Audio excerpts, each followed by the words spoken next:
Hi, welcome to Car Mechanical, and today I'm going to show you how to remove and refit the airbag and steering wheel on your Audi A3 8L. So as I'll show you on screen, locking the steering wheel here into position so we can undo the first torque screw, what you also need to do is disconnect the battery. I'm not showing that on screen because I am stripping this car. So this first torque screw, they're at the side. Now depending on your steering wheel model, it may be in a slightly different position at a slightly different angle, but they're a T45 Torx bit to undo. And you've got one either side to undo, and after they're undone, that's going to let you pull the airbag forward and disconnect it. So undo both sides, and it can be a little bit of a dodgy angle. That's why I recommend turning the wheel to gain access to it rather than having it sort of in your normal 10 to 2 position. Then once it comes off, the airbag should just pop out, and you've got this little connector, and for me, depending on how to get off, it did just pop off there. Now obviously again, I will stress it is important to make sure you have got the battery disconnected. There is a chance the airbag could go off if the battery is connected. So after you're left with that, you're left with the airbag harness. So there's 3 torque screws on this particular one. You're going to undo the 3 torque screws, you're going to remove them, and then the harness will come off, but there is a little connector that needs to be disconnected. Now in a moment when you see me remove this airbag bracket, you're going to see one of the wires come off. This is probably because I think this wheel's been off before, and I think it's probably not been reconnected in the right way. I'm giving it a bit of a tug there, but spade connectors shouldn't tear at the connecting point like this one did. So I'm just going to come across and show you where it did go from. So you can see here it just comes off, and the spade connector should have stayed attached, but it's not too long a job to either strip the wires and to re-crimp it.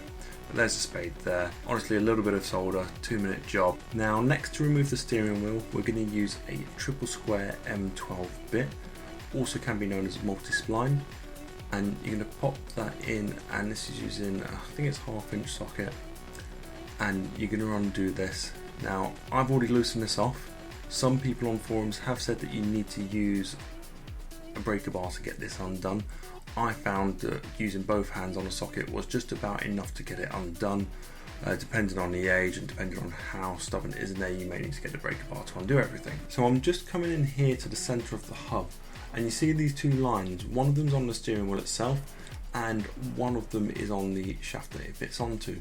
So someone's gone through and marked that where I think the steering wheel's been off before. It might be an idea for you to do the same if you're going to be refitting the same steering wheel. Now the steering wheel will just pull off after that, and you're just going to feed through any of the connectors and the wires. Now I'm going to refit the same steering wheel, so I'm going to put the wires back through and put that back into place. If you're fitting a replacement for whatever reason, you're switching to an S-line steering wheel or you bought an aftermarket one, you may need to do the same, or it may go through slightly different places, but the key thing is going to be lining up the centre.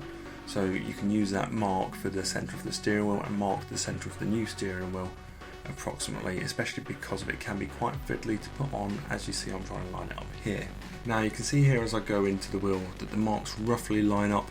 I'm not too concerned because of this wheel's coming back off. It may even go onto the TDI car, but you can see it's pretty much bang in line, and I can move a couple of splines over to get it perfect. So this connector needs to go back on. I don't think I showed that coming off, but when you do take things off, you need to disconnect that. We're going to put the centre nut back in.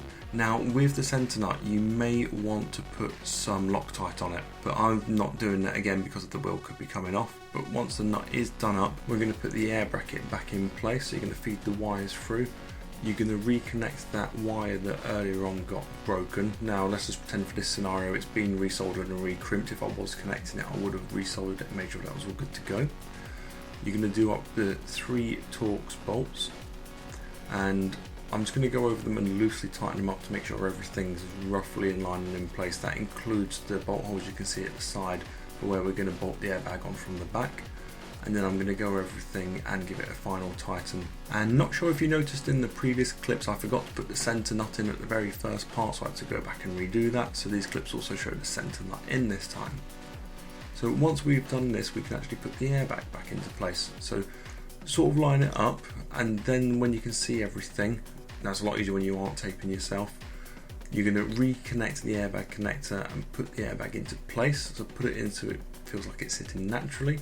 Then you're going to come in from the side and you're going to redo up those 2 Torx bolts, and that's it, you're done. So when everything is back in place, and you might want just before the airbag is actually put on, just give the steering wheel a turn, make sure there's no play in it, make sure everything's nice and tight, and make sure you're happy that you've done a good job and it is all nice and centre. Okay guys, I hope this video has been useful for you. If it has, please hit that like button. If you'd like to see more videos like this, please hit the subscribe button. Please leave any comments in the comment section down below, and more than anything, thank you for watching.